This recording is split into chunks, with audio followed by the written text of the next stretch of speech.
नमस्कार, बहुत स्वागत है आपका। मैं हूं आपके साथ सुमित शर्मा। सुकमा से बड़ी खबर है, जहां नक्सलियों के मंसूबों पर एक बार फिर से पानी फिरा है। चिंतलनार थाना क्षेत्र में 2 आईईडी बम बरामद किए हैं सुरक्षा बलों ने। तोड़ा मरका के जंगलों से 2 आईईडी बम बरामद हुए हैं। सर्चिंग के दौरान मिले हैं 2 आईईडी बम। सुरक्षा बलों ने आईईडी बम डिफ्यूज कर दिया।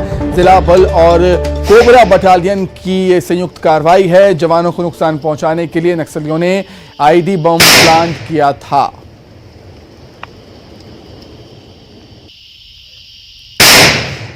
तो एक बार फिर से नक्सलियों के मंसूबों पर पानी फिर गया है। नक्सलियों के जो मंसूबे थे वो कामयाब नहीं हो पाए। चिंतलनार थाना क्षेत्र में 2 आईईडी बम मिले हैं सुरक्षा बलों को। 2 ही बमों को सुरक्षा बलों ने डिफ्यूज कर दिया है। जवानों को सुरक्षा बलों को नुकसान पहुंचाने के लिए नक्सलियों ने ये बम प्लांट किए थे।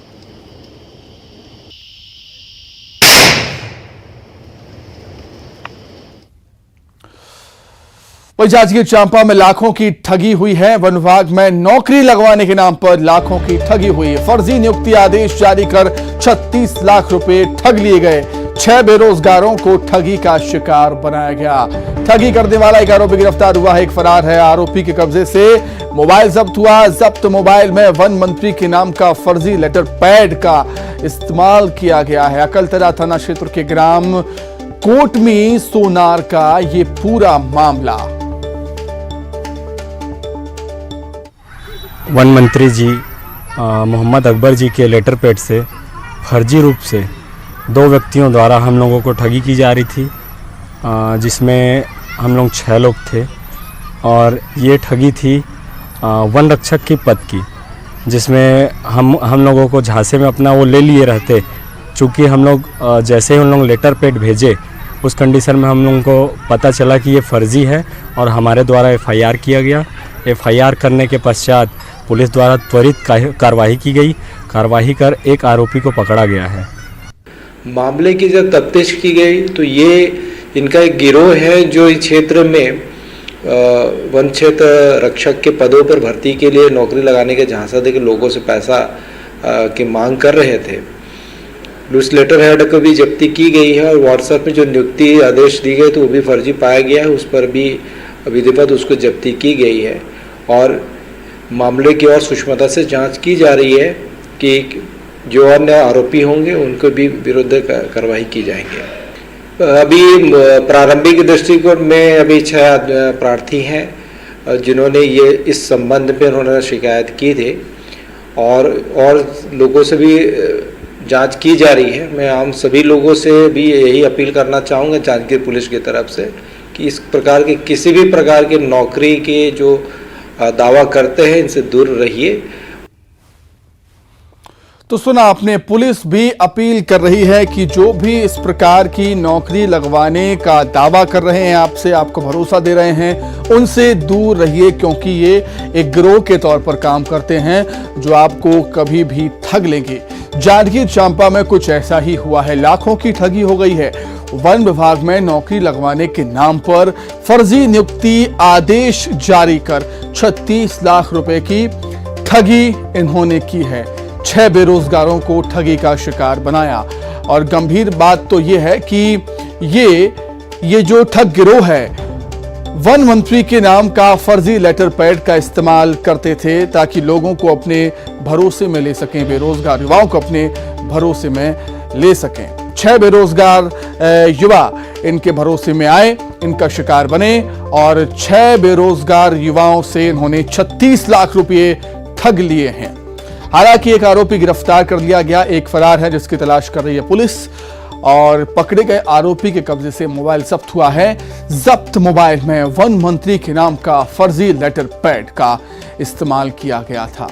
अकलतरा थाना क्षेत्र के ग्राम कोटमी सोनार का ये पूरा मामला है। अधिक जानकारी के लिए हम बातचीत करेंगे। हमारे सहयोगी रोहित जुड़ गए हैं फोन लाइन पर। रोहित, काफी गंभीर विषय है क्योंकि ये ठग गिरोह वन मंत्री के नाम का फर्जी लेटर पैड इस्तेमाल कर रहा था ठगी के लिए। रोहित, निश्चित तौर पर सुमित ये काफी गंभीर मसला है। देखिए क्षेत्र में बेरोजगारी काफी बढ़ी हुई है। कोरोना के बाद से जो है बेरोजगारी की संख्या काफी बढ़ी है और बेरोजगारों की एक बाढ़ आ गई है। ऐसे में जो गिरोह है, जो आपराधिक तत्व हैं, इन्होंने एक नया पैंतरा आजमाया है और अब ये ग्रामीण अंचलों में घूम रहे हैं। जो भोले भाले बेरोजगार है, ऐसे लोगों को निशाना बना रहे हैं और पूरा इनका एक गिरोह जो है जांजगीर चांपा जिले में सक्रिय है। अब इसमें जो है अभी ये देखा जा रहा है कि जो बड़े बड़े मंत्री हैं उनके नाम पर का सहारा ले रहे हैं और उनके नाम पे जो है नियुक्ति लेटर दिए जाने का जो है झांसा ले रहे हैं। ऐसा ही मामला जो है जांजगीर के कोटवी सोनार में देखने को मिला है, जहां 6 बेरोजगार, हालांकि वो बेरोजगार जो है सही समय में सतर्क हो गए। उन्हें जो फर्जी नियुक्ति लेटर भेजा गया था उसमें शंका हुआ और उन्होंने उसकी छानबीन की तो लेटर फर्जी पाया। तत्काल उन्होंने इसकी सूचना पुलिस को दी और पुलिस ने भी इस मामले में त्वरित कार्यवाही करते हुए एक जो आरोपी है भुवनेश खूटे उसे गिरफ्तार कर लिया है और पूरे इसके गिरोह के संबंध में पुलिस पूछताछ कर रही है। जानकारी ली जा रही है कि कितने लोग सक्रिय हैं जिले में, ऐसे कितने लोगों को इन्होंने ठगी का शिकार बनाया है, कहां कहां तक इनका नेटवर्क फैला है। इस जिले के अलावा भी अन्य जिलों में क्या इन्होंने ठगी किया है, क्या वन विभाग के अलावा भी और कई अन्य मंत्रियों के जो है सहारा लिए गए हैं या क्या क्या लेटर पेड बनाए गए हैं। तो ये तमाम चीजें जो है वो जांच कर रहे हैं। इससे पहले भी सुमित मैं बता दूं कि मुख्यमंत्री के नाम पे भी जो है शिक्षा विभाग में फर्जी नियुक्ति लेटर देने का मामला प्रकाश में आया था और उस आरोपी को जेल भेजा गया था, जो अभी भी जेल में और सलाखों के पीछे है। तो अब ये दूसरा मामला है कि वन विभाग के मंत्री के नाम पर जो है फर्जी नियुक्ति लेटर देकर क्षेत्र के बेरोजगारों से एक बड़ी रकम 36 लाख रुपए की रकम की ठगी की योजना थी। जी सुमित। ठीक है रोहित, आपका बहुत धन्यवाद जुड़ने के लिए, तमाम बातचीत के लिए। अब बात करेंगे दुर्ग की, जहां पर बेजुबान के साथ क्रूरता का मामला सामने आया। बेजुबान जानवर के साथ क्रूरता हुई है, कुत्ते के साथ क्रूरता हुई। तार से बांधकर घसीटने से कुत्ते की मौत हो गई। महिला की शिकायत पर पुलिस ने मामला दर्ज कर दिया है। पुलिस ने आरोपी को गिरफ्तार कर दिया। सिटी कोतवाली थाना क्षेत्र का यह मामला।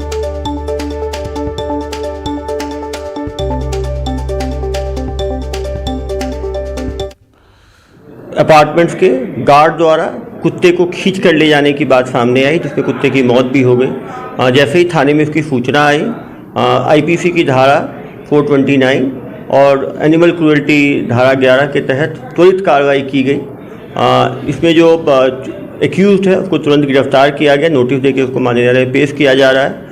दुर्ग पुलिस सभी तरह के क्राइम्स के लिए पूरी तरह से अवेयर है। कहीं ना कहीं नागरिकों को भी ज़रूरी है कि आसपास जो पशु चलते रहते हैं, जो आवारा पशु है, उसको भी हम तुरंत नगर पालिका को इन्फॉर्म करके उसको सही जगह पहुंचाएं। एनिमल राइट्स को भी प्रिजर्व करने की आवश्यकता है और ह्यूमन राइट्स है उसे भी प्रिजर्व करने की आवश्यकता है। अधिक जानकारी के लिए बात करेंगे, सहयोगी मिथिलेश हमारे साथ जुड़ गए हैं फोन पर। मिथिलेश, ऐसी तस्वीरें देखकर हम यही कह सकते हैं और सवाल भी यही उठता है कि आखिर जानवर कौन है? निश्चित रूप से सुमित, जिस तरह से जो आप दृश्य देखे होंगे अंदाजा लगा सकते हैं कि इन दोनों में ये फर्क महसूस करना होगा कि आखिरकार जानवर कौन है। जो एक जानवर जो बोल नहीं सकता उसको तार से बांधकर एक व्यक्ति खींचते हुए ले जा रहा है और उससे मौत हो गई, तो यह अंदाजा लगा सकते हैं कि किस तरह से ये हृदय विदारक घटना रही होगी। सबसे बड़ी बात यह है कि जो कुत्ता मरा है उसको एक चाहने वाली एक महिला थी जिसने उस पूरी घटना को देखा था और उसको अपने कैमरे में कैद कर ली।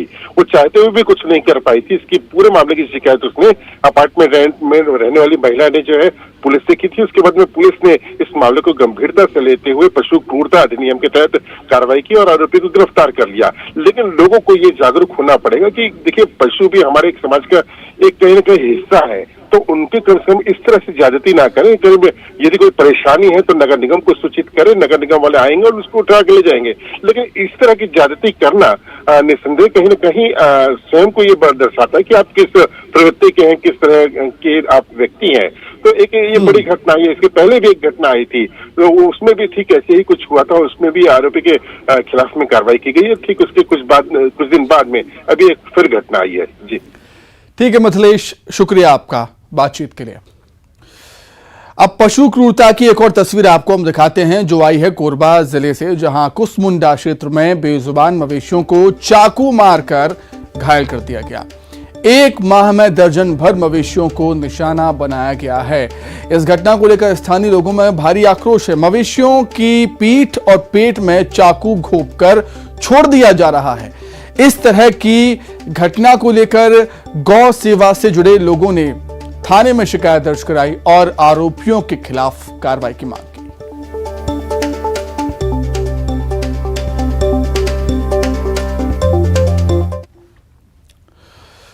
आगे बढ़ते हैं। सीएम भूपेश बघेल आज मध्य प्रदेश के सीधे जिले के सुपेला पहुंचे और इंद्रजीत कुमार पटेल की समाधि स्थल पर पुष्पांजलि अर्पित की। पूर्व मंत्री कमलेश्वर पटेल ने भूपेश बघेल का स्वागत किया। वहां आयोजित श्रीमद् भागवत कथा में सीएम भूपेश बघेल शामिल हुए। सीएम बघेल के साथ छत्तीसगढ़ के कई मंत्री भी मौजूद थे।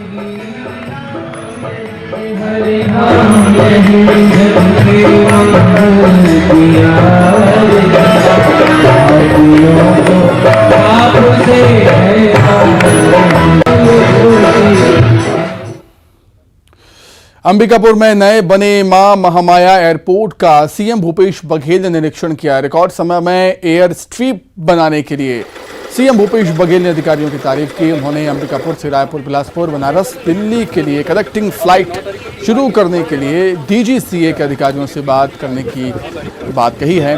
उन्होंने कहा दरिमा एयरपोर्ट के शुरू होने से सरगुजा का विकास तेजी से होगा, क्षेत्र में पर्यटन को बढ़ावा भी मिलेगा। के लिए आज ऐतिहासिक दिन है और यहाँ सीएम भूपेश बघेल पहुँचे हैं दरिमा एयरपोर्ट और निरीक्षण कर रहे हैं। सर आज पहुँचे हैं, निरीक्षण किए हैं, कब तक सौगात? देखिए 3 दिन बाद ये निरीक्षण करने के लिए डीजीसीए की टीम आएगी और उसके बाद लाइसेंस के अप्लाई करेंगे। 25 दिन की प्रक्रिया होती है और उसके बाद कोई भी एयरलाइंस के लिए ये एयरपोर्ट फिर उपलब्ध हो जाएगी। बस्तर को पर्यटन के क्षेत्र में बढ़ावा मिल रहा है, विदेश के लोग भी पहुंच रहे हैं। सरगुजा में इस तरह के कब तक बल हो? ये जैसे ये देखिए ट्रेन पहले से थी, सड़कें जरूर ख़राब थी और हम लोग कोशिश कर रहे हैं बहुत जल्दी यहाँ सड़कों की स्थिति, जितने राष्ट्रीय राजमार्ग हैं वही ज़्यादा गड़बड़ है।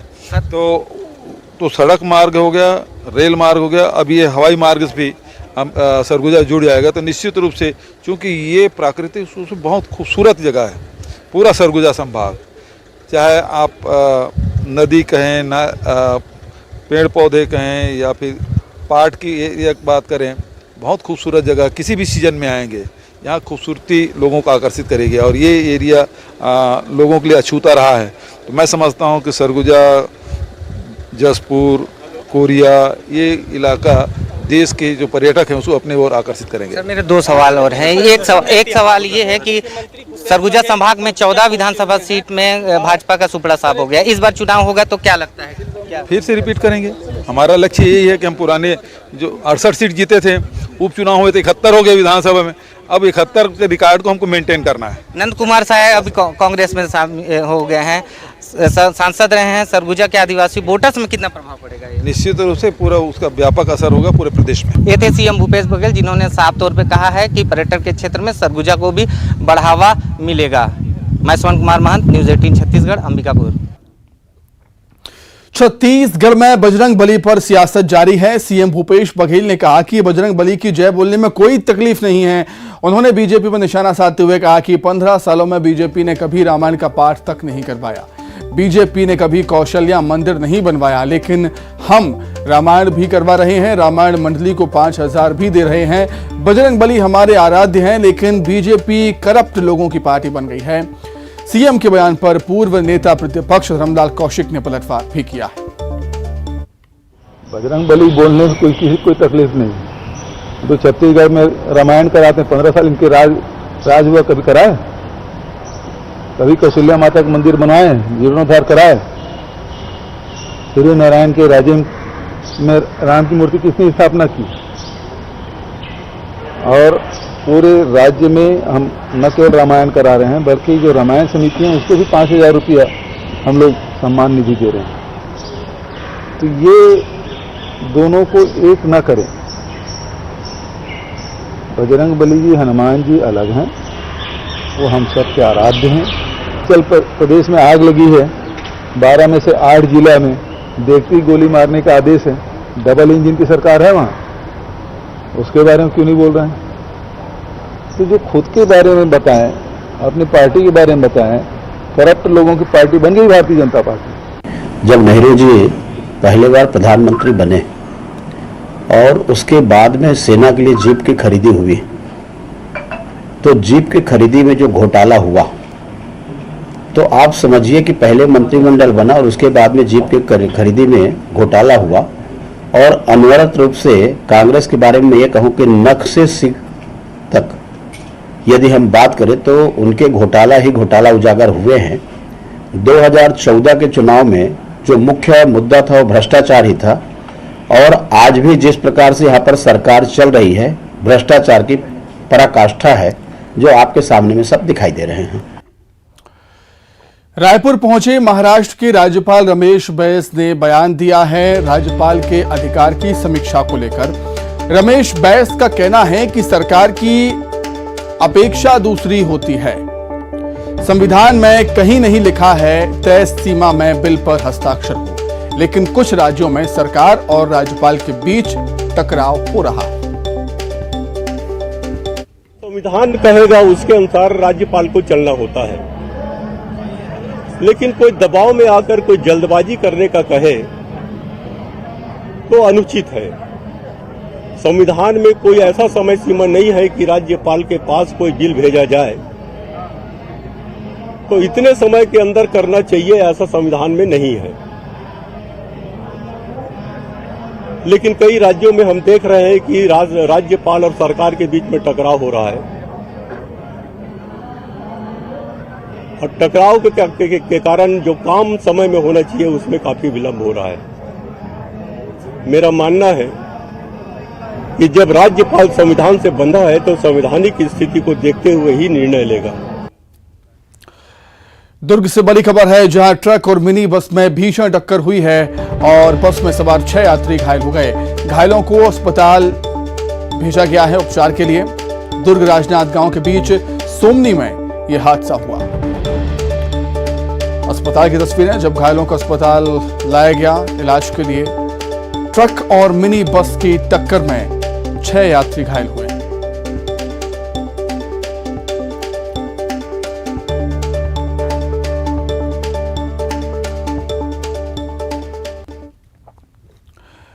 आइए अब देखेंगे 25 सेकंड में खबरें। अंबिकापुर में मां